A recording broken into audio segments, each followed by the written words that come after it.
नमस्कार सभी विद्यार्थियों का एक बार फिर से एग्री कोचिंग बाय विकास सर परिवार में स्वागत करता हूं। हम लोग रोज एग्रीकल्चर के बेहतरीन प्रश्नों के साथ मुलाकात करते हैं। जैसा कि आप लोगों को पता है, कृषि विज्ञान से संबंधित जितने भी एग्जाम होते हैं, चाहे कॉम्पिटिटिव एग्जाम हो, चाहे कृषि पर्यवेक्षक, AAO, ICR, BHU, AFO, IBPS, agriculture TGT, PGT, FCI, NABARD, इस तरीके के जो भी एग्ज़ाम होते हैं उनकी तैयारी से संबंधित प्रश्नों को रोजाना लेकर आते हैं। प्यारे विद्यार्थियों, जितने भी आप लोग हमारे चैनल से जुड़े हैं, सबका हम एग्री कोचिंग बाय विकास सर परिवार में स्वागत करते हैं। चलिए आज के क्वेश्चन देखे जाएं। तो कल हम 1 से लेकर 25 तक क्वेश्चन हल किए थे। अगर आप लोग कल की वीडियो नहीं देखे हैं तो प्लेलिस्ट में जाकर उस वीडियो को देख सकते हैं। आज 26 से लेकर 50 तक क्वेश्चनों को हल करेंगे। तो फर्स्ट क्वेश्चन आपके स्क्रीन पर है। क्वेश्चन कह रहा है, नींबू का डाईबैक एवं गमोसिस रोग किस पोषक तत्व की कमी के कारण होता है। यहाँ पर दो रोगों के बारे में बताया गया है, एक डाईबैक, दूसरा है गमोसिस। गमोसिस जो रोग होता है ये नींबू में चिपचिपापन रोग होता है, याद रखेंगे। तो किसकी कमी के कारण होता है, किस पोषक तत्व की कमी के कारण होता है, ये आपको बताना है। फेरस है, कॉपर है, बोरान है या सल्फर है। तो यहाँ पर करेक्ट आंसर जो हो जाएगा हमारा वो हो जाएगा बी ऑप्शन, यहाँ पर कॉपर। ठीक है, बी ऑप्शन यहाँ पर करेक्ट आंसर हो जाएगा। दो रूपों में लेता है कॉपर को, एक इस रूप में लेगा, एक कॉपर इस रूप में लेगा। ठीक है, तो यहाँ पर बी ऑप्शन हमारा राइट आंसर है। चलते हैं क्वेश्चन नंबर 27 पर। क्वेश्चन नंबर देखेंगे 27, बहुत ही बेहतरीन क्वेश्चन है। क्वेश्चन कह रहा है, फूल गोभी का ब्राउनिंग, जिसको भूरापन कहा जाता है, किस पोषक तत्व की कमी के कारण होता है। कैल्शियम, मैग्नीशियम, बोरान या सल्फर। तो यहाँ पर जो करेक्ट आंसर हो जाएगा हमारा वो हो जाएगा सी ऑप्शन, बोरान तत्व की कमी के कारण ब्राउनिंग यानी कि भूरापन फूल गोभी में हो जाता है। यही जो बोरान पोषक तत्व है ये प्रजनन में भी सहायक होता है। ठीक है, इसको भी आप याद रखेंगे कि प्रजनन में भी बोरान तत्व जो होता है ये सहायक होता है। चलते हैं क्वेश्चन नंबर 28 पर। यहाँ पर एक चीज़ और देखेंगे, मैग्नीज जो आया है, Mn की कमी से क्या हो जाता है, ग्रे स्पाइक हो जाता है। ठीक है, इसको भी आप याद रखेंगे, ग्रे स्पाइक्स हो जाता है। बहुत बार एग्जामों में ये भी क्वेश्चन पूछा गया है। क्वेश्चन नंबर देखेंगे 28, पौधों में यहाँ ऑक्सीजन नहीं रहेगा, इसको काट दीजिएगा। ठीक है, ये ऑक्सीजन है। ठीक है, क्या है, ऑक्सीजन, ऑक्सीजन लिखा है। ऑक्सीजन हार्मोन के संश्लेषण में सहायक पोषक तत्व कौन सा है, सल्फर, कॉपर, बोरान या जिंक। तो यहाँ पर करेक्ट आंसर हो जाएगा हमारा डी ऑप्शन, Zn। ठीक है, जिंक जो है ये पौधों के ऑक्सीजन हार्मोन के संश्लेषण में सहायक तत्व होता है। तो डी ऑप्शन यहाँ पर हमारा राइट आंसर हो जाएगा। यहाँ पर खोज, ऑक्सीजन की खोज किसके द्वारा किया गया था, ये भी आपको याद होना चाहिए। तो FW वेंट के द्वारा इसको खोज किया गया था। ठीक है, FW वेंट के द्वारा। लेकिन इनसे पहले डार्विन नामक वैज्ञानिक थे, इन्होंने पहले ही बता दिया था कि एक हार्मोन्स होता है ऑक्सीजन नामक, लेकिन इनके पास कोई प्रमाण नहीं था। डार्विन ने 1880 में ही बता दिया था कि ऑक्सीजन एक हार्मोन्स होता है, लेकिन खोज किसके द्वारा किया गया था, FW वेंट के द्वारा, याद रखेंगे। चलते हैं क्वेश्चन नंबर 29 पर। क्वेश्चन नंबर देखेंगे 29, आलू में ब्लैक हार्ट रोग किसकी कमी से होता है, नाइट्रोजन, क्लोरीन, सोडियम या ऑक्सीजन। बहुत ही इजी, बहुत आसान क्वेश्चन है। तो इसका करेक्ट आंसर हो जाएगा ऑक्सीजन। ठीक है, डी ऑप्शन यहाँ पर राइट आंसर हो जाएगा। इसकी कमी से क्या होता है, आलू में ब्लैक हार्ट रोग उत्पन्न हो जाता है। चलते हैं क्वेश्चन नंबर 30 पर।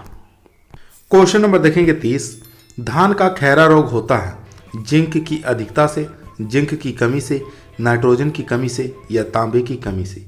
तो यहाँ पर करेक्ट आंसर हो जाएगा बी ऑप्शन, जिंक की कमी से धान में खैरा रोग हो जाता है। एक क्वेश्चन यहाँ और उठता है कि कब होता है। ठीक है, यह खैरा रोग कब होता है। तो आपको याद होना चाहिए, जब हम नर्सरी लगाते हैं, नर्सरी से इसको ट्रांसप्लांटिंग करते हैं। ठीक है, एक स्थान से दूसरे स्थान पर हम इसको जब रोपण करते हैं तो रोपणे के 2 से लेकर 3 सप्ताह में इसके लक्षण प्रकट हो जाते हैं। ठीक है, 2 से 3 सप्ताह में रोपाई के प्रकट हो जाते हैं। तो ये भी आप याद रखेंगे कब होता है, 2 से 3 सप्ताह के बाद। चलते हैं क्वेश्चन नंबर 31 पर। क्वेश्चन नंबर देखेंगे यहाँ पर 31, निम्नलिखित में से सांद्र कार्बनिक खाद का उदाहरण है। इसमें से बताना है सांद्र कार्बनिक खाद का उदाहरण कौन सा है, वर्मी कंपोस्ट, FYM, हड्डी का चूर्ण या हरी खाद। तो यहाँ बात करेंगे वर्मी कंपोस्ट। यह एक प्रकार का कार्बनिक पदार्थ है। ठीक है, कार्बनिक पदार्थ की मात्रा भी ज़्यादा होती है वर्मी कंपोस्ट। FYM, यहाँ पर सी ऑप्शन हमारा करेक्ट आंसर हो जाएगा। ठीक है, हड्डी का चूर्ण, सी ऑप्शन यहाँ पर राइट आंसर। यह एक प्रकार का सांद्र कार्बनिक खाद है, याद रखेंगे। चलते हैं क्वेश्चन नंबर 32 पर। क्वेश्चन नंबर देखेंगे 32, गोबर की खाद में फास्फोरस कितने प्रतिशत पाई जाती है, यानी कि FYM के अंदर बताना है फास्फोरस की मात्रा कितनी परसेंटेज पाई जाती है। तो यहाँ आपको बता दें N, P और K, ठीक है, तीनों की मात्रा, नाइट्रोजन की मात्रा 0.5%, उसके बाद फास्फोरस की मात्रा देखेंगे 0.25% और इसमें पोटास की मात्रा 0.5%। ठीक है, तो यहाँ पर जो करेक्ट आंसर हो जाएगा हमारा बी ऑप्शन यहाँ पर राइट आंसर हो जाएगा। ठीक है, फास्फोरस के बारे में पूछा था तो 0.2% पाया जाता है, बी ऑप्शन यहाँ पर राइट आंसर। और 0.5% ये नाइट्रोजन की मात्रा पाई जाती है, याद रखेंगे। चलते हैं क्वेश्चन नंबर 33 पर। क्वेश्चन नंबर देखेंगे 32, वर्मी कंपोस्ट में नाइट्रोजन कितने प्रतिशत पाया जाता है, 1%, 1.5%, 2% या 2.5%। तो यहाँ बात करेंगे FYM, उसके बाद कंपोस्ट, इसके बाद आता है नंबर वर्मी कंपोस्ट। ठीक है, वर्मी कंपोस्ट। तो यहाँ देखेंगे कि FYM के अंदर 0.5% पाई गई थी। कंपोस्ट खाद की बात करें तो इसमें 1.0 से लेके 1.5% पाई जाती है। ठीक है, और यहाँ वर्मी कंपोस्ट की बात करें तो इसकी डबल हो जाती है, यानी कि 2.0 से लेकर 3.0% तक पाई जाती है।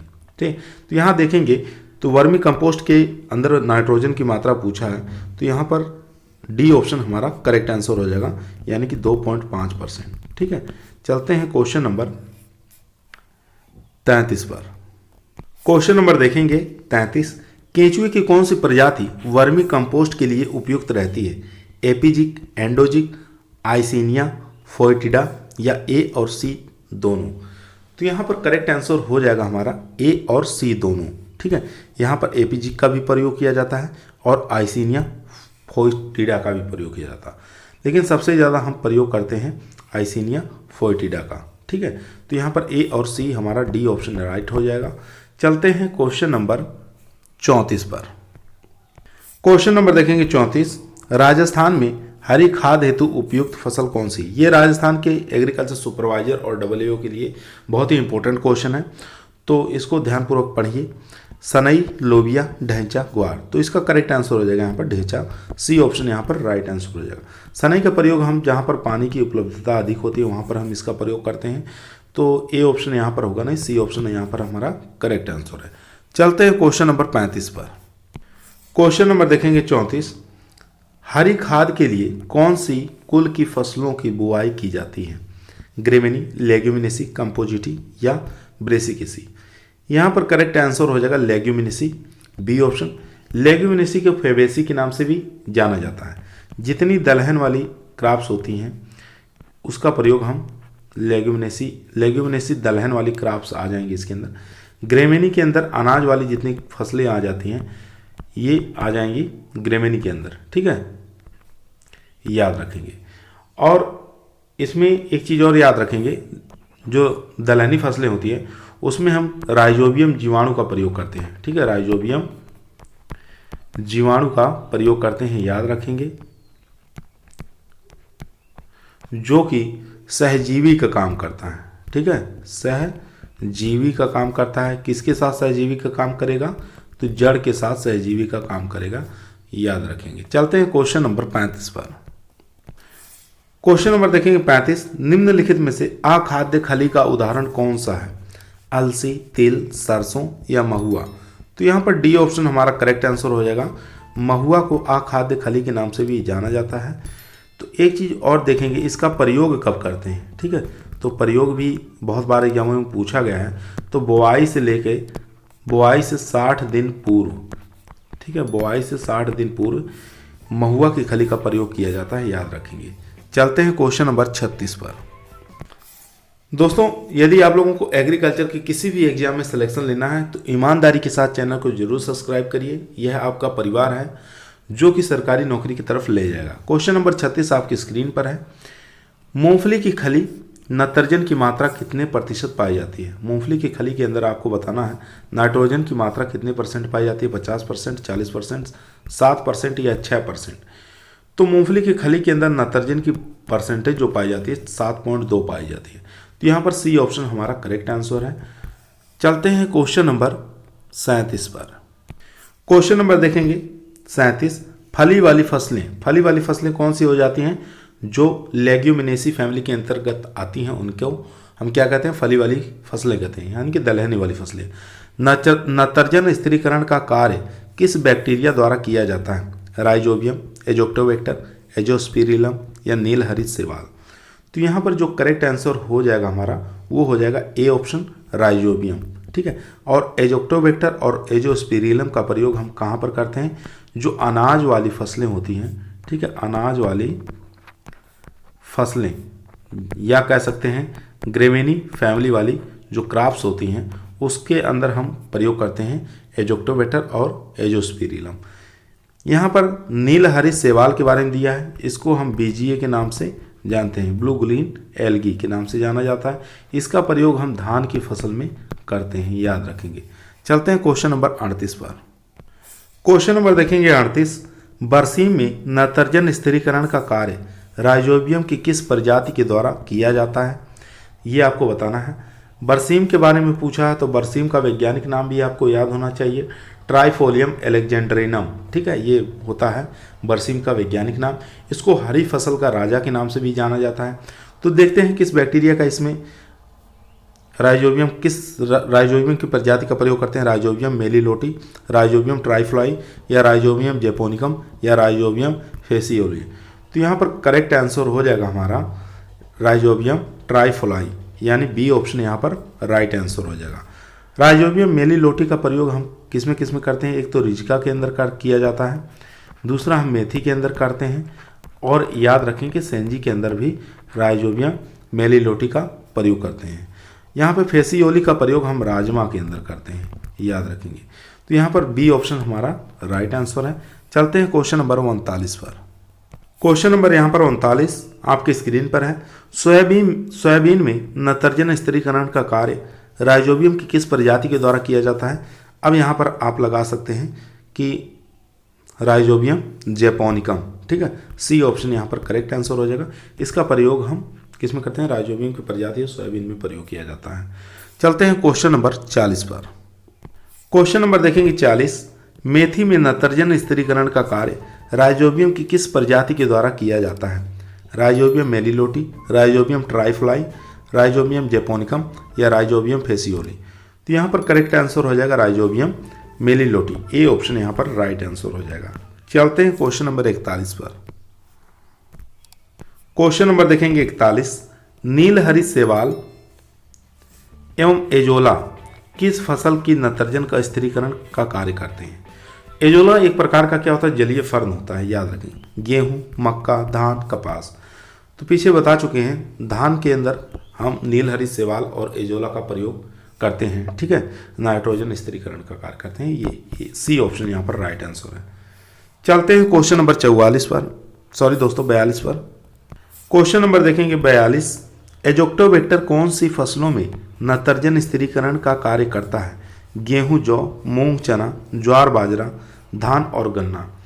तो यहाँ पर करेक्ट आंसर हो जाएगा हमारा गेहूं, जौ, एक चीज़ और याद रख लेंगे, मक्का, ठीक है। गेहूं, जौ, मक्का के अंदर हम किसका प्रयोग करते हैं? एजोक्टोबैक्टर का। ए ऑप्शन यहाँ पर राइट आंसर हो जाएगा। और यहाँ पर सब्जियों में भी एजोक्टोबैक्टर का प्रयोग किया जाता है, ठीक है, सब्जी भी याद रखेंगे। और यहाँ पर ज्वार बाजरा जो दिया हुआ है इसमें हम एजोस्पिरिलम का प्रयोग करते हैं। ठीक है, एजोस्पिरिलम का प्रयोग ज्वार बाजरा के अंदर करते हैं, याद रखेंगे। चलते हैं क्वेश्चन नंबर 43 पर।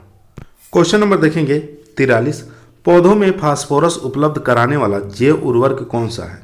राइजोबियम, माइकोराइजा, एजोस्पिरिलम, नीलहरी सिवाल। राइजोबियम के बारे में जानते ही हैं, नाइट्रोजन स्थिरीकरण करता है। एजोस्पिरिलम ये भी नाइट्रोजन स्थिरीकरण करता है, ये भी नाइट्रोजन। यहाँ पर बी ऑप्शन राइट आंसर हो जाएगा, माइकोराइजा। ठीक है, ये फास्फोरस उपलब्ध कराने वाला जैव उर्वरक होता है जिसको हम वैम के नाम से जानते हैं। ठीक है, वैम जो होता है ये नाइट्रोजन, ये फास्फोरस को उपलब्ध कराने वाला जैव उर्वरक होता है, याद रखेंगे। तो बी ऑप्शन यहाँ पर राइट आंसर है। चलते हैं क्वेश्चन नंबर 44 पर। क्वेश्चन नंबर देखेंगे 44, निम्नलिखित में से मृदा में फास्फोरस घोलक जीवाणु कौन सा है? बेसिलस, स्यूडोमोनास, क्लोस्ट्रीडियम या ए और बी दोनों सही हैं। तो इसको PSB के नाम से जाना जाता है, जिसको हम कह सकते हैं फास्फोरस सोलुबल बैक्टीरिया। तो यहाँ पर करेक्ट आंसर हो जाएगा, यानी कि ए बेसिलस और स्यूडोमोनास दोनों ही जो मृदा में फास्फोरस घोलक जीवाणु के रूप में कार्य करते हैं। तो यहाँ पर डी ऑप्शन हमारा राइट आंसर हो जाएगा, ए और बी दोनों। यहाँ पर क्लोस्ट्रीडियम जो है ये नाइट्रोजन से संबंध है। ठीक है, चलते हैं क्वेश्चन नंबर 45 पर। क्वेश्चन नंबर देखेंगे 45, निम्नलिखित में से कार्बनिक उर्वरक का उदाहरण कौन सा है? तो आप लोग सब लोग जानते हैं कार्बनिक उर्वरक का उदाहरण यूरिया है, ये एकदम करेक्ट आंसर है। ए ऑप्शन यहाँ पर राइट आंसर हो जाएगा। इसको यह एक प्रकार का एमाइड उर्वरक होता है। ठीक है, याद रखेंगे। चलते हैं क्वेश्चन नंबर 46 पर।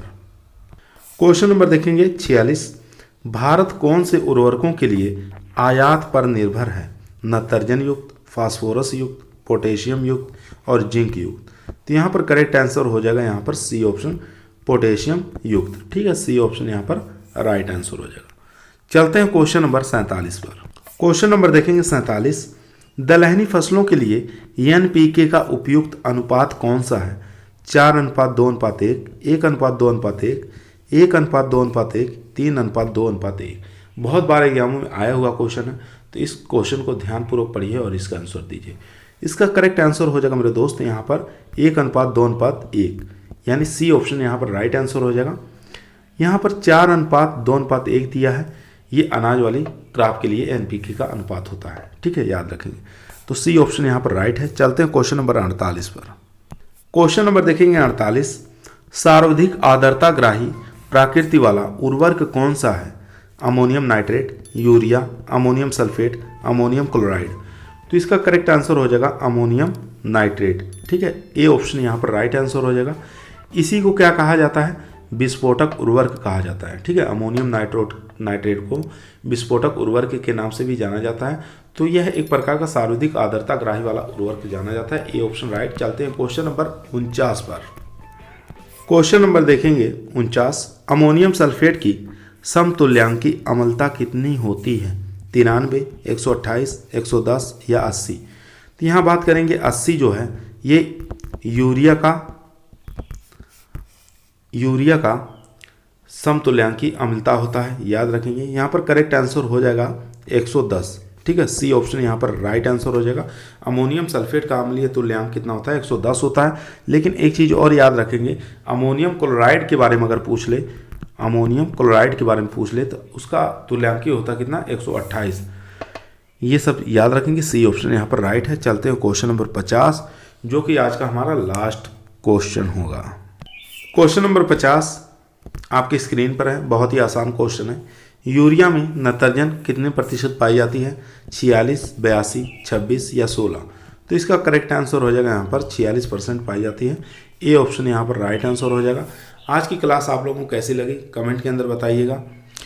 अगर चैनल पे नए आए हैं, चैनल को सब्सक्राइब करिए और इस वीडियो को दोस्तों में ज़रूर शेयर करिए। कल फिर मुलाकात करते हैं एक नई वीडियो के साथ। तब तक सभी लोगों को धन्यवाद।